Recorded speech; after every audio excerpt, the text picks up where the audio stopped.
Siyempre, maraming salamat po sa mga sponsors. Napakababait po ninyo at napakabusilak ng inyong puso. Naging posible po ang lahat ng ito dahil sa inyong kabaitan. Ay meron po tayong nabiling bangka, saka mga groceries at may natira pong pera para sa kanila. Kay Ma'am Rosity Aranas, nagbigay po siya ng 5,000. Maraming salamat po. Siyempre, Team Trulala, 16,000. Nakalain mo nga naman, napakalaking bagay po nun.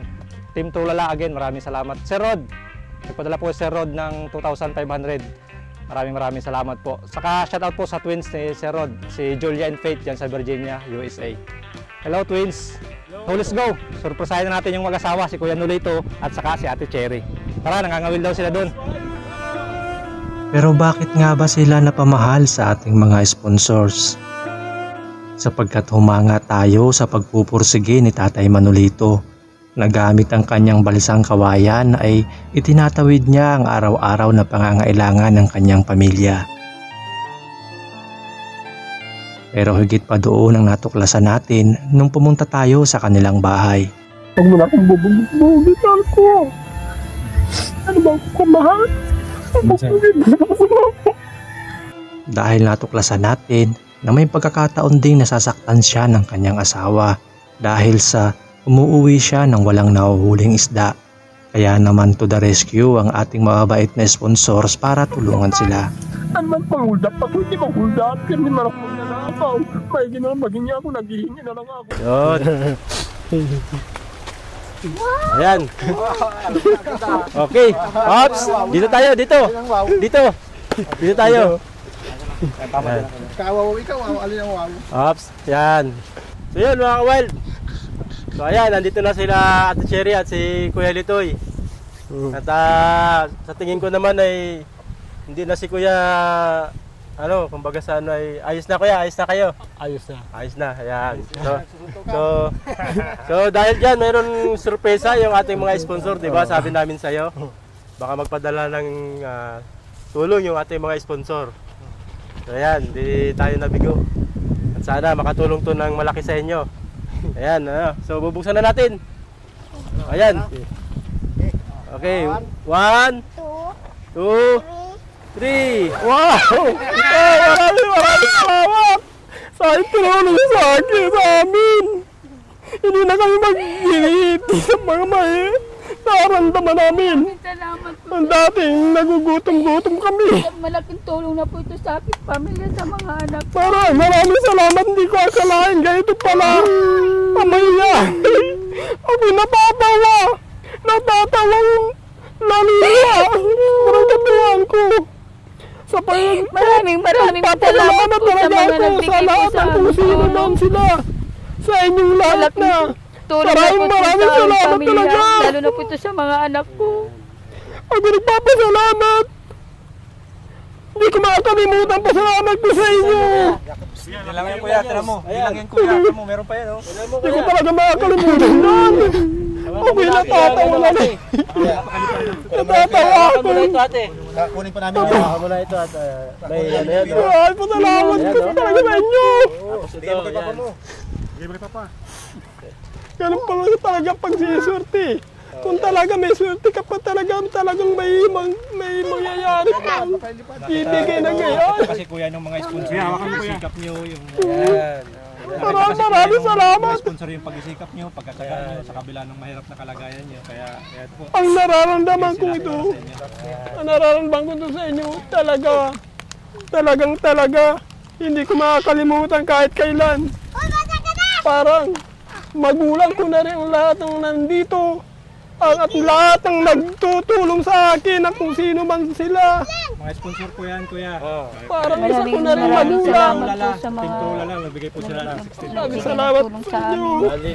Sana po, marami pa po kayo matulungan higit pa po sa amin. Ma'am City. Sige ate, tanggalin mo natin dito.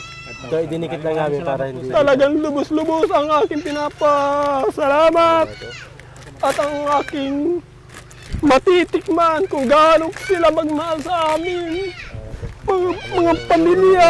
Dahil may sarili ka ng bangka, hindi ka na masisero sa pangingisda mo. Hindi na masero. Kailangan mabilang natin Kasi ito. ang kinakatakot namin, pag nasisero ka, Bibilangin natin nasaktan ito. ate. Bibilangin namin yung pera, ano? Kaya bubugin natin. Huwag naman sana. Gusto kong bubugay niya ako ng pagmamahal niya, hindi yung pambubugti niya. 1,000, 2,000, 3,000, 4,000, 5,000, 6,000, 7,000, 8,000, 9,000, 10,000, 11,000, 12,000, 12,500, tapos to 1, 2, 1, 2, Ako talaga, napakalaki ng pasalamat ko. 5. Bali 30 na, no? Sa tagal ng taon, ngayon lang kami nakatanggap talaga niyan. 250 ato.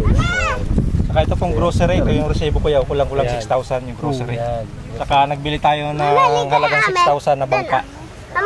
Sige nandyan, pero napakatibay pa niyan kuya. Napakaganda talaga. Walang hindi maganda, lahat maganda. Yeah. Magagandang lalaki. Yeah. Magaganda ang Pero naging posible yan pinamimigay. kuya, naging posible dahil sa mga sponsor nating mga bayan. Mabait talaga. Believe ako sa bait nila. Tinalo pa yung kamag-anak. Ayan. Kaya ang turing ko sa kanila, hindi kamag-anak, magulang mismo.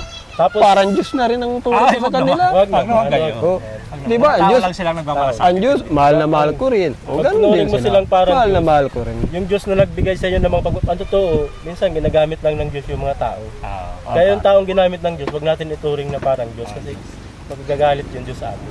Yung Diyos wala yung katulad.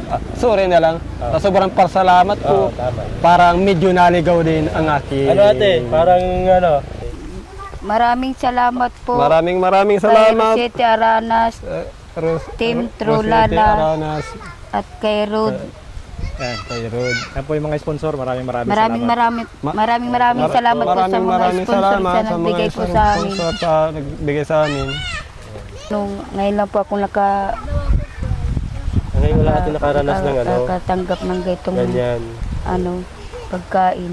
Lalo na siguro sa, Natulala nga po ako at sa dami po ng pagkain. saka Sa sa, halos sa dami para pong may tindahan na po ako niyan. ayun. Ganyan yung ating mga sponsor. Napakababait nila. Napakabait talaga, paniwala ko. Oo. Napakabait talaga nila. Kahit alam nila, wala man talaga tayo may babalik sa kanila. Totoo yun. Okay Wala man lang. talaga tayo mababalik sa kanila, di ba? Pero Okay lang tumutulong sila sa atin. Ganon sila kababait. Kasi gusto talaga nilang tumulong sa inyo. Ano? Nakita nila yung kalagayan nyo, yung pagsisikap nyo, saka yung pangangailangan nyo. Kaya kumilos sila para at least makatulong sa inyo. Siyempre, gusto din nila yung magkaroon kayo ng masayang buhay. Kumbaga, maging masaya yung pamilya nyo. At least, kahit paano, malwan-alwan yung trabaho mo kuya. Makatulong sa pang-araw-araw na pamumuhay mo. Para medyo gumanggaan. Tapos, siyempre, magkaroon ng regular na yung kuya, yung madadala mo sa bahay nang hindi naman si ate natutulog nang walang nakakain. Ano? So yun yung gusto ng mga sponsor eh. Kung malaman nila na yung mga bata minsan natutulog, si ate natutulog na walang pagkain. Ayaw nila nang may ganun. Ano? Kaya sila tumulong para matutulog yung pamilya mo kuya na may laman naman yung tiyan. Ano? Yun yung gusto nila. Kaya paminsan-minsan kakamustahin namin yung ano mo kuya, trabaho mo, yung ano mo, kung nagagawa mo yung gusto nila. Ano? At nang si ate naman ay hindi na kumbaga sa ano, hindi na nagkakamali ng Naisipan ko lang kasi po yun kuya sa pang-araw-araw baga po ng mga anak namin. Nag-aaral po. Nag-aaral pa siya.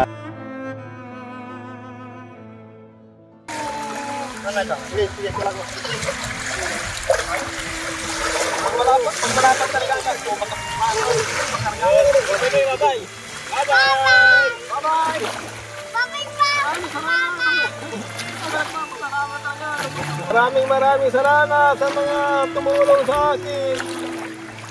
Hindi ko makakalimutan. Kahit ako mapasaan man, magpakailanman, talagang tuloy ang aking pasalamat sa napakabait ng mga sponsor. Hindi ko makakalimutan. Talaga. Maraming